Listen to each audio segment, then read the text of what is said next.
আঙ্গো চাওয়াটা যে মিথ্যা মামলা আঙ্গো প্রত্যাহার চাই।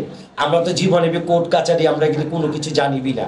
দোকানে যেভাবে আমাদের মামলা দিচ্ছে, আমরা এখন ব্যবসা পজিশনে বুঝতে পারতেছি না, এটা নিয়ে আমরা খুব টেনশনে আছি। মানে আমাদের ব্যবসা বুঝতে পারছি না, কিছু মানে খুব খারাপ দুষ্ট লোকরা আমাদের পেরেশানি করতেছে।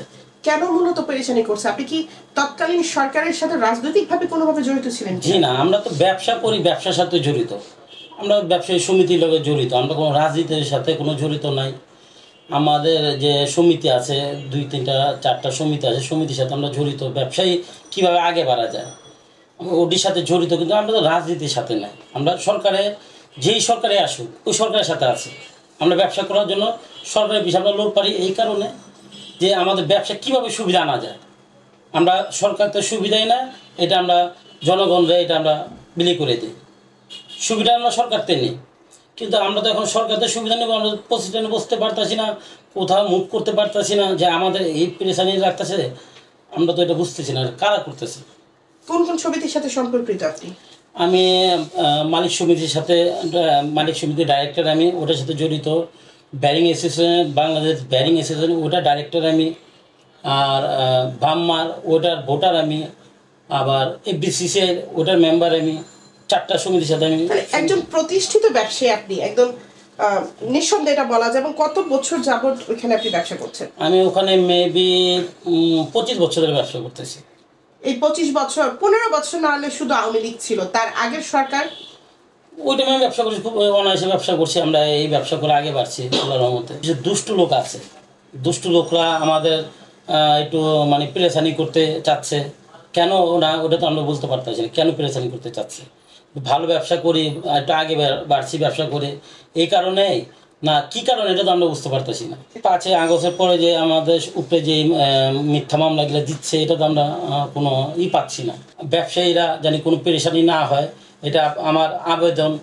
আর আমাদের মধ্যে ব্যবসায়ীরা আমরা কোথায় আসছি, আমরা সরকারে সবসময় ট্যাক্স পে করে যাচ্ছি। যেই সরকারে আসুক, যদি আমরা এই সরকারের সাথে মিলামিশা কাজ না করি, তাহলে তো আমি এই জিনিসটা বুঝতে পারবো না যে ব্যবসায়ী আমি কীভাবে সুবিধাটা নিব, কীভাবে আমি বাইরেতে সুবিধাটা আনবো। এটা যদি আমি সরকার আসলে ওই সরকারের সাথে আমরা, যেহেতু আমরা সমিতির মেম্বার, এফবিসিসির মেম্বার আমি, যদি আমরা ওখানে যদি কথা না বলি, আমরা এটা না জানাই আমাদের অসুবিধা যে আছে, আমাদের যে প্রবলেমটা, এটা যদি আমরা না জানাই, তাইলে তো ওনারা এটা জানবে না, সরকার জানবে না। এই মামলাটা আসলে আপনার কি মনে হয়, আপনার মতো কতজন ব্যবসায়ীকে হেনস্থা করা হচ্ছে? অনেক। এটা আপনার 87 জনের নামে মামলা দিয়েছে, তো আমার মনে হয় যে 40 থেকে 40 জনের মতো মানে ব্যবসায়ী যারা আছে এরা মামলার সাথে জড়িত।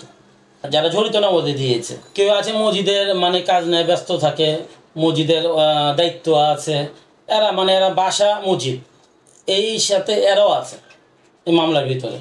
মামলা যারা করতেছে এদের আমি নিন্দা জানাচ্ছি। আর সরকারের আমি আবেদন করতেছি যে এটা যেন সরকার নিজে যেন এটা দেখে, তৎপর করে যেন দেখে যে এটা কি হচ্ছে। সাধারণ ব্যবসায়ীরা যদি এরকম চাপে থাকে, তাহলে তো আমরা ব্যবসা করতে পারবো না। ব্যবসা যদি না বাজে তো দেশ বাঁচবে না। আমি ব্যারিংয়ের ব্যবসা করি। আমাদের একটা মসজিদ আছে গলঘাট, বাইতুল নূর জামে মসজিদ। এইটার মধ্যে নিজেগো আমরা একটা কমিটি গঠন করতেছি, যারা মুরব্বী তাদের সুন্দর একটা কমিটি কথা হচ্ছে। অপর পক্ষ এইটা নিয়ে একটা বাদী কইরা আরেকজনের মিথ্যা মামলা দিতেছে, যাত্রাবাড়ি হত্যা মামলা, যা আমরা বাদীরে কোনোদিন চিনি না, বাদী বিয়াঙ্গ আমরা কোনোদিন চিনে না। এই আমগো 19 জন মুরব্বী, একজনের বয়স 70-এর কাছাকাছি, 69-68 এইরকম একজনের বয়স অগ দিয়ে দিচ্ছে। কি আপনাদের কি রাজনীতির সাথে কোনো সম্পর্ক? আমগো কোনো রাজনীতি জীবনে আমরা করিনি কোনোদিন। যারা করছে তাদেরকে কি শনাক্ত করতে পারছেন? আমরা একটা শনাক্ত করা পারছি যে যাত্রাবাড়ির বোধে যে ছেলে মারা গেছে তার বাবার নাম আব্দুর রহমান না কি জানি কি, হাজি ইব্রাহিম মাদ্রাসা। আমরা কোনোদিন দেখিনি, তারা অর্বই আমার কোনোদিন দেখেনি। আর আপনাদেরকে যারা মিথ্যা মামলা ফাঁসাচ্ছে তাদেরকে কি চিনতে পারছেন? তারা কারা?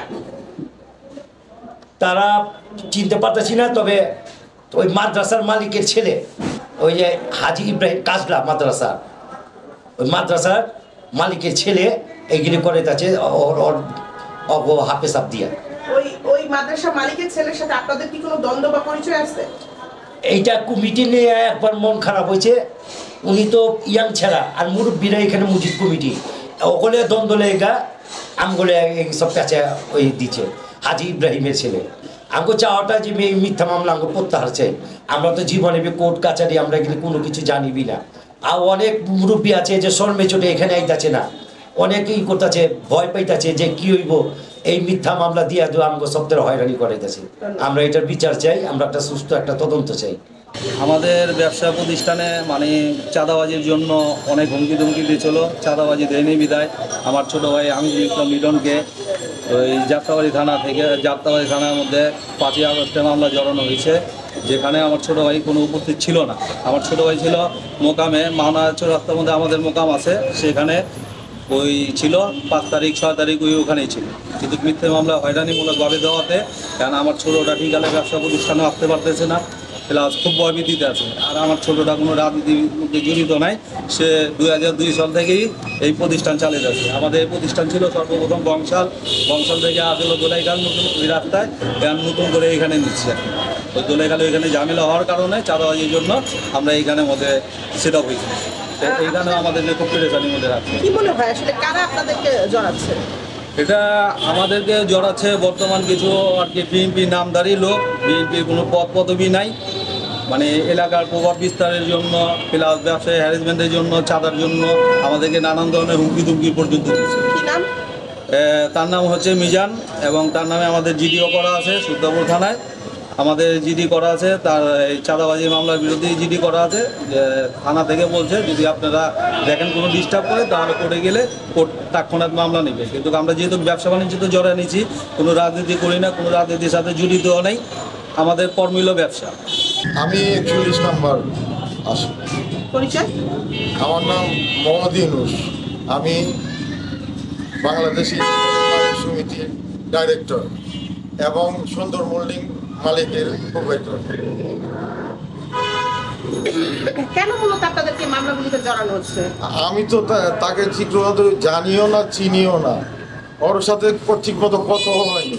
আমাকে কেন দিল আমি বুঝতেই তো পারলাম না। আপনার সাথে কি রাজনীতির কোনো সম্পর্ক আছে? না না, ওরে ওই তো আমার ঠিক মতো দেখিনি। রাজনীতি আমি করি না। আওয়ামী লীগের সাথে সম্পর্কিত ছিলেন? না, আমি কোনো দলের সাথে সংযুক্ত। মামলাটা সম্পর্কে কেমনে জানলেন যে মামলা হয়েছে? মামলা আমাদের বড় ভাই ওমর ভাই, উনি আমাদের বলছে, আমি যদি আসামি হই তাহলে আমার এলাকায় যাচাই করে দেখবে আমি এটার সাথে জড়িত কিনা। মামলা প্রত্যাহার চাই। আমি কোনো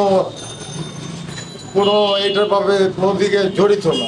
মোহাম্মদ হাবিবুল্লাহ, আমি 38 নম্বর আসা। আমার সাথে কোনো এই মামলার সাথে সম্পৃক্ততা নাই। তারপরে দিয়েছে আমরা এই মামলার থেকে খালাস চাই। আমাদের ব্যবসায়ী মানুষ, আমাদের অনেক হ্যারাসমেন্ট হচ্ছে, এটা ঠিক না।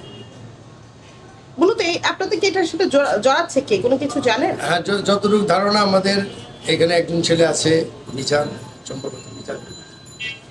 উনি আসলে কোন রাজনৈতিক সংগঠন বা কোনো নেতার আশ্রয় আছে কিনা? উনি বিএনপির সাথে জড়িত, নেতার সাথে জড়িত কিনা ঠিক বলতে পারবো না।